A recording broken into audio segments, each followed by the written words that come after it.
бүгінгі дәрістің тақырыбы өзін-өзі тану рухани адамгершілік білім беру бағдарламасының психологиялық педагогикалық негіздері деген тақырып бойынша.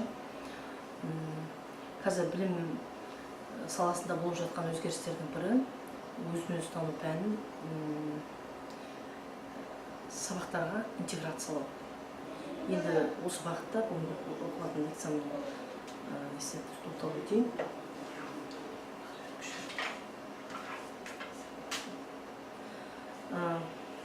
Назарбаевтың сөзімен бастағым келіп лекциямда біз тұрғызатын қоғам арды бағалайтын белсенді, жоғары моральды, әдепті және рухани байлығы мол адамдардан тұру керек деген сөзіне бастағым келіп тұр.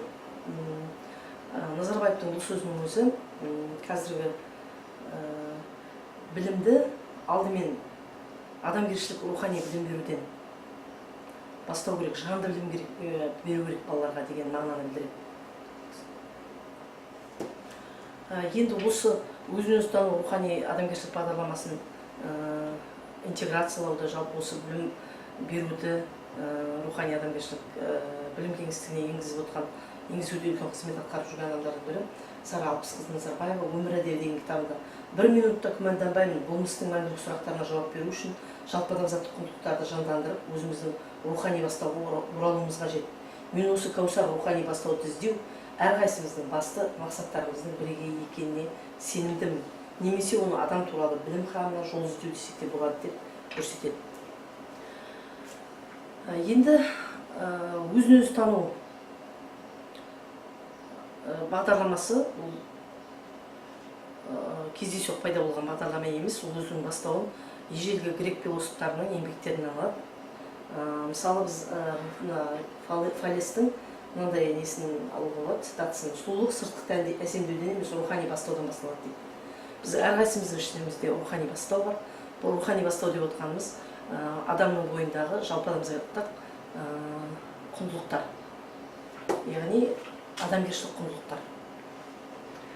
Енді олардың мысалы әрқайсының өмірлеріне тоқталуға болады. Әрқайсының өмірінде мысалы адамгершілік рухани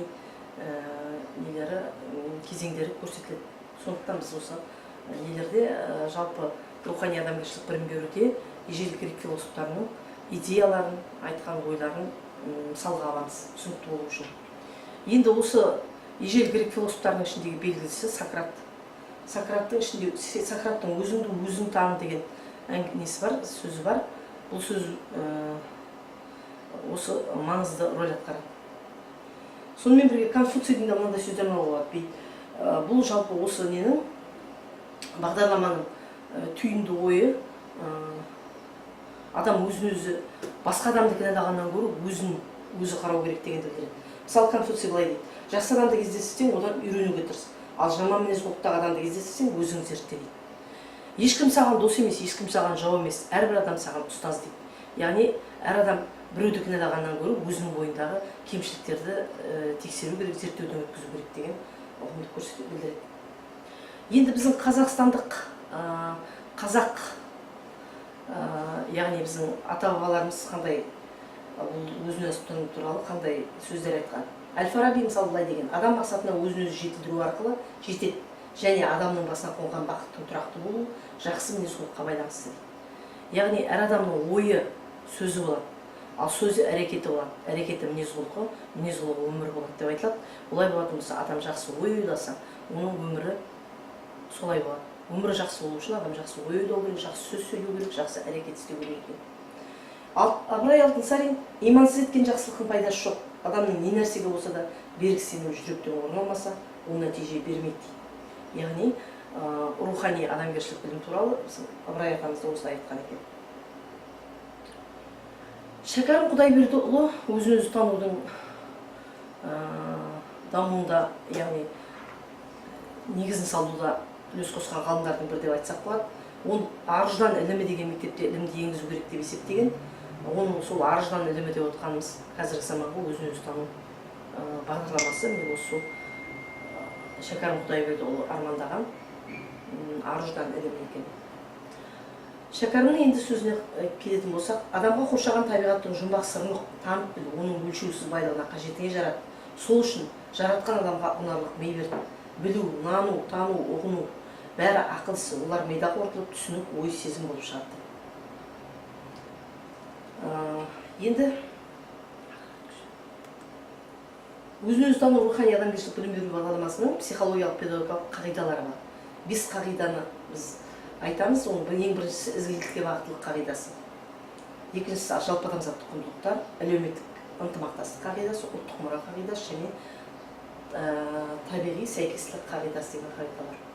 Бірінші, ізгілікке бағыттылық қағидасы деген не? Ол бірінші орынға ізгілік идеялар мен бағдарларды шығаруды көздейді.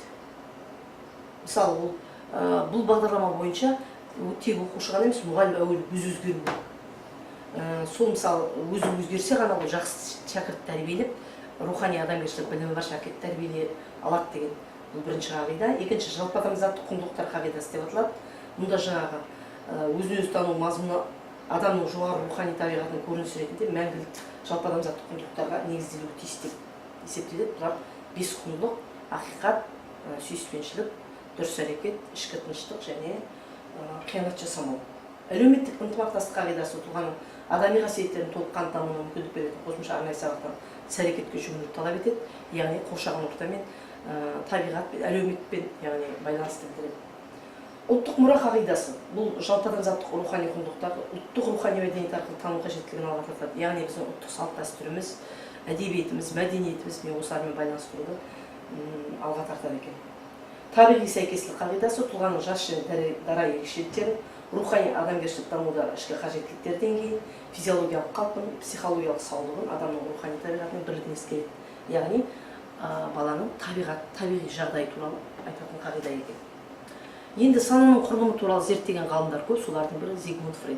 Зигмунд Фрейд бұл невроздар мен психоздарды зерттеп, жалпы адам санасының бейсаналық аймағын табады. Адамның санасынан шығып қалған эмоцияларды ол түпкі сана деп атайды. Адам сыртқы ортадан қабылдаған заттардың психоэмоционалдық реңге ие болатындығы жөнінде зерттеуге ең алғаш рет ашқан осы Зигмунд Фрейд екен. Енді бұдан басқа санада бұдан басқа жоғары саналық аймақ болатындығын зерттеген осы Карл Густав Юнг деген ғалым екен. Ол Зигмунд Фрейдтің шәкірті. Ол жоғары сана дегеннің ерекше екендігін, жоғары сананың рухани бастау екендігін, рух екендігін зерттеген психологтардың бірі болып табылады.